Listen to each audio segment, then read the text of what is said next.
loves! Magluto na naman si Lola ng dinner ngayon. OMG. Ayan, rice. Magra-rice kami ni Lolo. So, itong rice na to ay long rice. Ganyan lang. So, unti lang. Ganyan lang, oh. Ganyan. Tapos, meron siyang sticky rice. Ayan. Haluan ko siya ng sticky rice. Ayan. Sticky rice siyang rice na bluwat. So, hahaluan ko yan. So, haluan ko yung guys para masarap siya. Ayan. O, ayan, nakita nyo ang pagkakaiba niya. Yung rice. Ayan, rice na normal. At rice na sticky rice. So, dalawang klase siya. Ito yung normal. Nakita nyo yung iba. Ito yung sticky rice. Para masarap.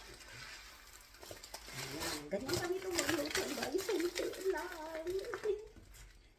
Pero sa Pilipinas, isa-isang tao lang yan, guys. Kulang pa yan, mga lalabs. OMG. Kasi alam mo naman sa atin, sa Pinas, rice is like, dagdagan ko rin. So, ayan na siya. Ayan ang pagkakaiba, puti at yung normal. So, dalawang klaseng bigas. Okay. So, ito na guys, hinugasan ko na siya. So, lalagyan niya na. Ito, iusog na kayo ng lola nyo sa kanyang pigluluto.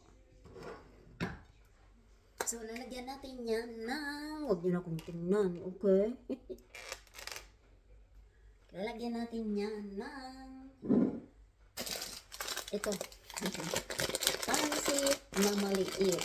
So, hindi yan. So, ang tawag yan ay vermicelli. So, ayan. Pakita ko sa inyo. Ayan.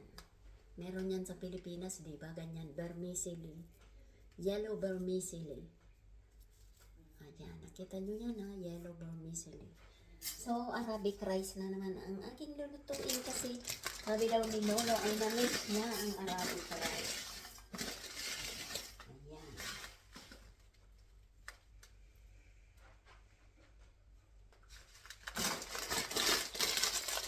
Arabic rice.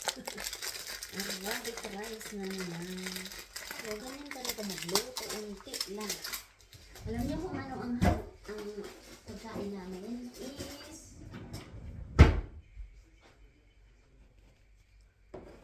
ito ang aming ano niya, no? Tadang! Kapasarjak is scallops. Ayan. Lagyan ko na siya ng seasoning. Ayan. May seasoning na siya. Ayan. Scallop. So, ibaba ko na kayo. At nang makita nyo ang niluluto ng lola nyo. Huwag na si Lolang tingnan pa, lagi ang maganda para sa inyo. So, oh my God.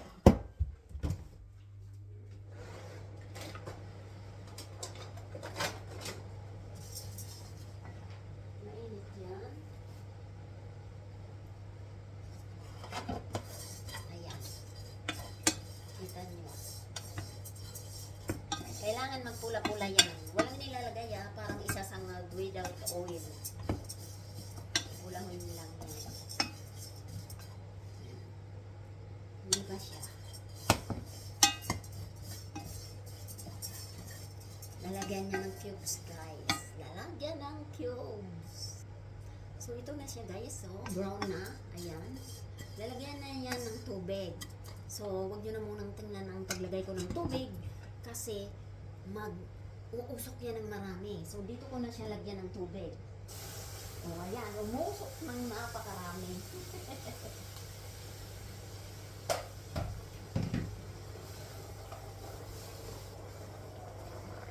Ayan, guys. So, ayan. Umusok ng marami, oh. Lalo na kung makita nyo. So, ihulog ko na. Ayan. Nilagyan ko ng mainit na tubig. So, ihulog ko na itong rice. Ayan, nawala ng usok.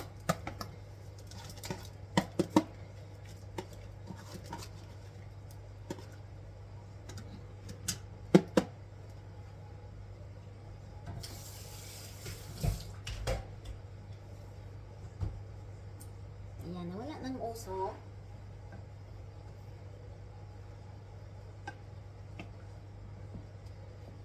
Pakita ko sa inyo, ayan na siya. So, hahaluan ko na siya ng sangkap. Olive oil. Marami ha. Kasi masarap niyan pag maraming oil. Okay. Salt na konti. Huwag mo na kamanin, Lola. Dami mong kutsarita eh. Ayan, salt. At meron niyang halong cubes. Kalahati lang. Hindi yan ang ilalagay ko. Ito ang ilalagay ko. Chicken cubes. So, kalahati lang ang ilalagay ng lola nyo. So, half. Kasi is too much lang. Okay.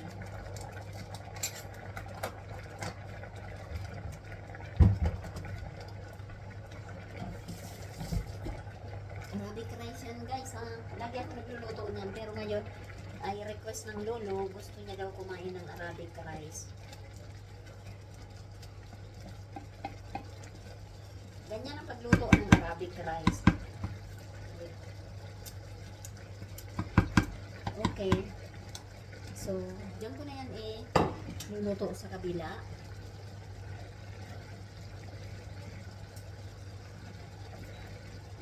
Dito na, sa kabila ko yan iluluto. 3 lang.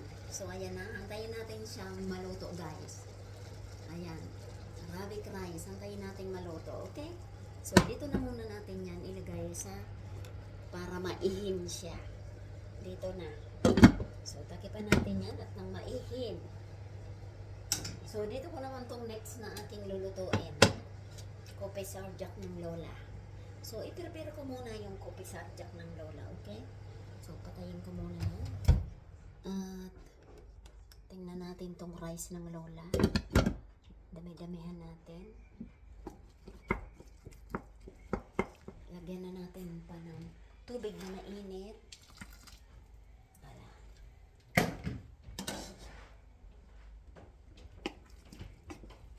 Ayan. So, sasaingin na yan. Sasaingin na. So, ayan guys. Sasaingin na.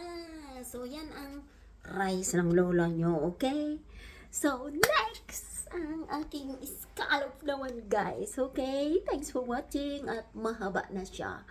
Bye guys. Thanks for watching. Nagluto naman si lola ng rice. Follow me more. Don't forget. I love you all.